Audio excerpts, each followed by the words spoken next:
10, 9, 8, 7, 6, 5, 4, 3, 2, 1, 0.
Welcome to Classic Comic Talks, and where we discuss comics, manga, CBMs, series and other stuffs.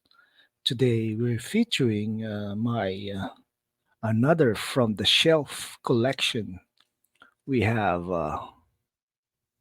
oops, Crisis on Multiple Earths.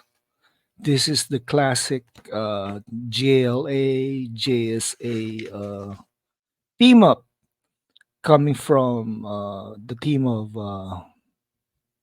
Gardner Fox, Mike Sikowski, and Bernard Sachs. This featured, of course, Crisis on Earth 1 from JLA 21, August 1963. Crisis on Earth 2 from JLA 22, Justice League of America 22, September 1963. Then there's Crisis on Earth 3 from Justice League of America 29, year 1964, plus The Most Dangerous Earth of All from Justice League number 30, September 1964. Then we have two more The Earth Without Justice League from Justice League of America 37, August 1965, and Crisis on Earth A from Justice League of America 38 from September 1965. The last two stories are The Crisis Between Earth 1 and Earth 2 from Justice League of America number 46 in 1966, plus The Bridge Between Earths from Justice League of America 47, September 1966. Of course, these are classic tales of the very first few years of the JSA and the JLA crossovers, the first multiverse stories during the Silver Age. The next book I have here is Batman 10 Nights of the Beast by Jim Starlin, Jim Aparo, and Mike DiCarlo. This was published way back when in 1988. This was the time that the story arc became famous over at DC. The covers were made by Mike Zeck for what? Wait, there. 10 Nights of the Beast. This is Batman facing off against the KGBs for the first time. Well, this story is close to the end of the Cold War, so yeah, this was good. Next comics, of course, is JLA American Dreams. This is from Grant Morrison with Howard Porter and Oscar Jimenez in pencils, John Dell, Chip Wallace, Ken Branch, and Hannibal Rodriguez as inkers. This covers the JLA numbers 5 to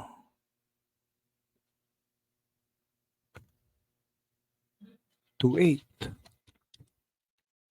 This features, of course, Superman in his electric blue suit, Batman in his old black suit. Then the first story is Tomorrow Woman, where the JLA held an audition for a new member. Then the next two stories is the origin of Zariel, the angel. And this part is awesome, where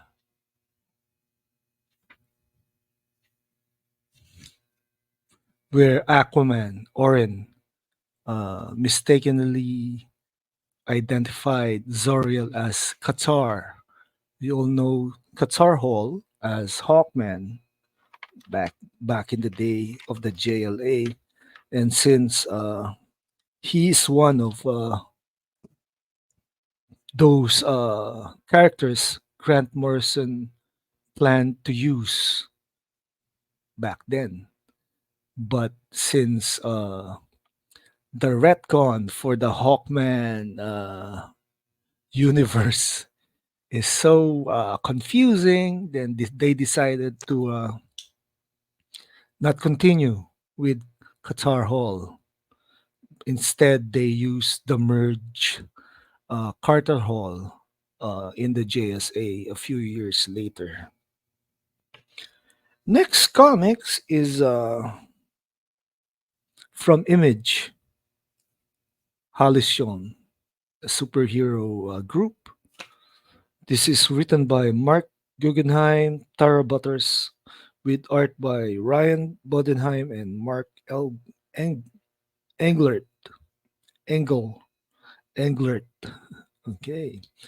This features a super villain mind controlling the people of Earth to stop doing evil and making the superheroes useless. Sounds familiar, right? But this was the early 2000s or mid 2010s. The art is okay in my book, and this story is inspired by some peace-loving peaceniks in comics. Last comic book I'm featuring is The Amazing Spider-Man, Big Time. This is by Dan Slott and Humberto Ramos of Young Justice fame. Well, this is very cool. The premise was to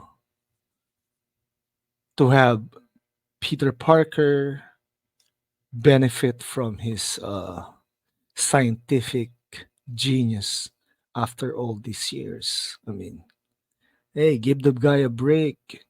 Not every year that he's a loser of some sort. But yeah, I quite enjoyed this comic book, uh, even way back when. This is a hardcover edition, by the way, and this belongs to my son. Yeah, yeah, right. So that was just a few from the shelf books that I like to share with you today. To continue with our topics for today, we have Furiosa, the box office flop, and let's check out what the cosmic book news has in store for us.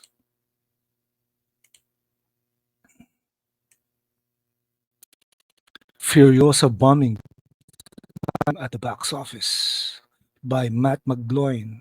McGloin? Well, so it turns out George Miller's Furiosa is bombing big time at the box office, which stars Anya Taylor and Chris Hemsworth.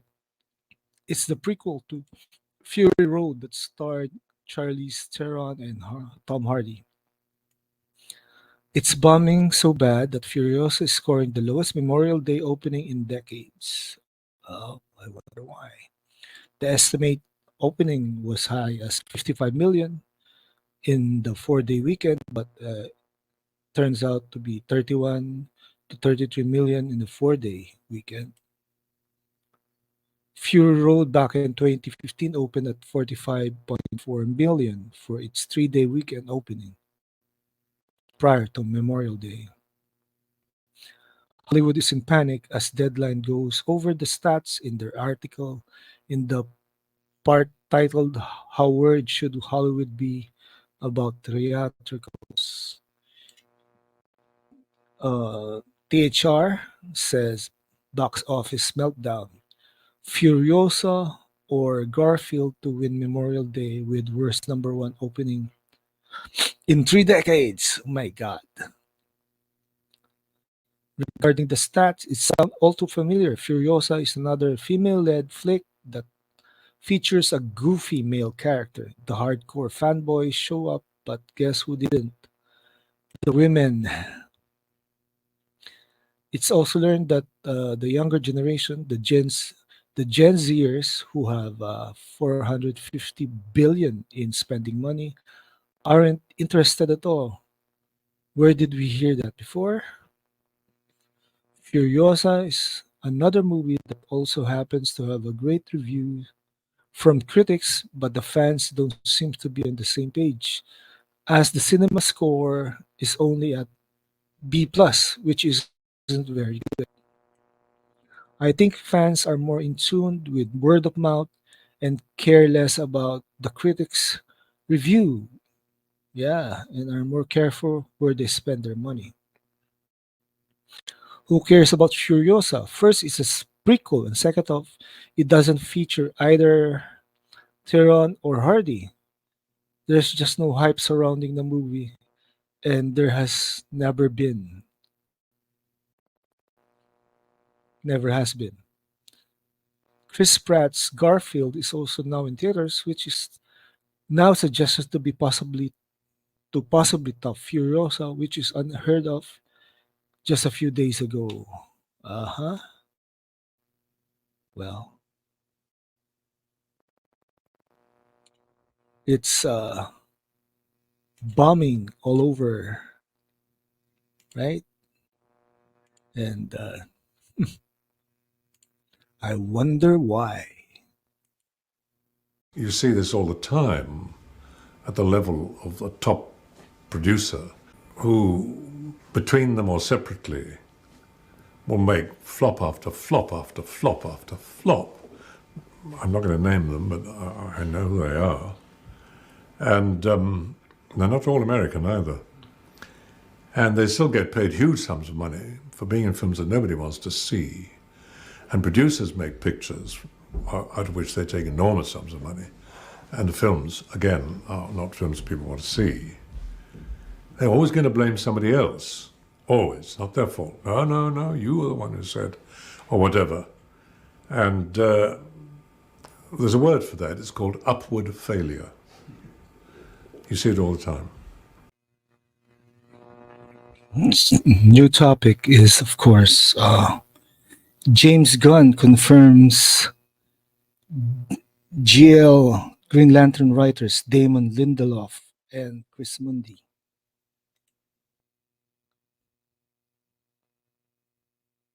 Okay, let's share this screen.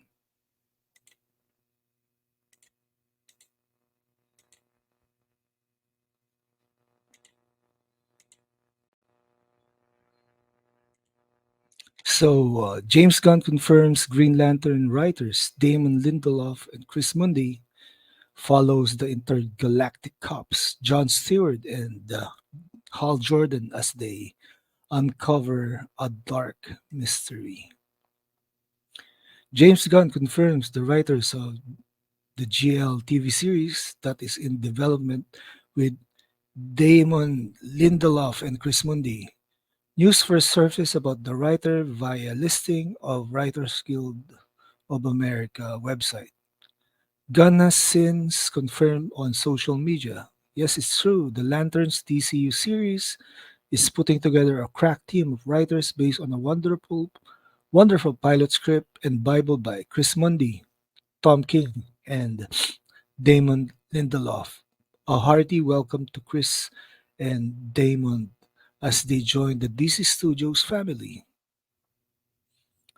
Damon Lindelof is known for Lost, Cowboys and Aliens, Prometheus, Star Trek Into Darkness, World War Z, Tomorrowland, The Leftovers, Watchmen, and recently Mr. Davis. And Lindelof recently exited a Star Wars movie at Lucasfilms. Chris Mundy is known for Criminal Minds, Low Winter Sun, Ozark, and episodes of True Detectives. James Gunn is currently filming Superman L, which is a little over half through filming. Wow, what a rush! David Cornsweet stars as a new Man of Steel with Razor Brosnahan playing Lois Lane and Nicholas Hoult as Lex Luthor. The film flies into theaters on July 11, 2025. The Supergirl Woman Tomorrow movie has also been greenlit in June for a June 26, 2026 release.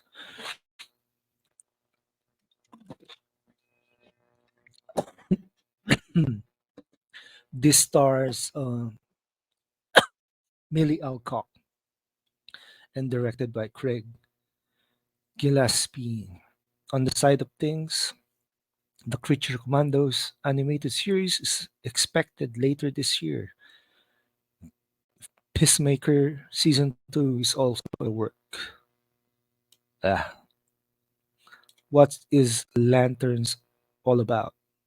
It's described as an enormous TV event series that follows intergalactic cops John Stewart and Hal Jordan as they uncover a dark mystery. No cast has been announced yet.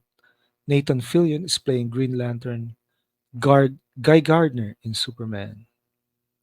This is the story of a couple of Green Lanterns, John Stewart and Hal Jordan, and we have a few other lanterns peppered in there, Gunn said about the series. Gunn also described the show, it's really a terrestrial based TV show, which also is like True Detective and a couple of Green Lanterns who are space cops watching over the precinct Earth.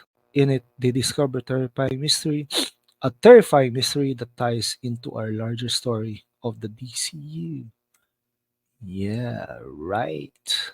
So that's uh that's Gun for you. Okay. Okay, and our last topic for today is Jared Padalecki in The Boys season 5. Let's check it out.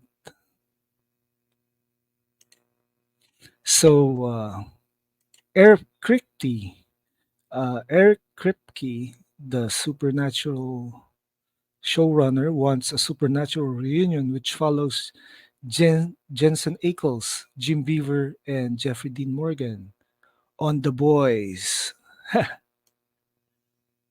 Ahead of The Boys season 4 premiere next month, showrunner Eric Kripke wants a reunion with Jared Padalecki in season 5. Kripke created Supernatural, which stars Padalecki, and the show also features Jensen Ackles, Gene Beaver, and Jeffrey Dean Morgan, all of whom have appeared in The Boys. If you haven't heard the news, CW recently canceled Jared Padalecki's Walker series, so that could leave the actor time enough to do The Boys season 5, which was greenlit by Amazon Prime Video earlier this month.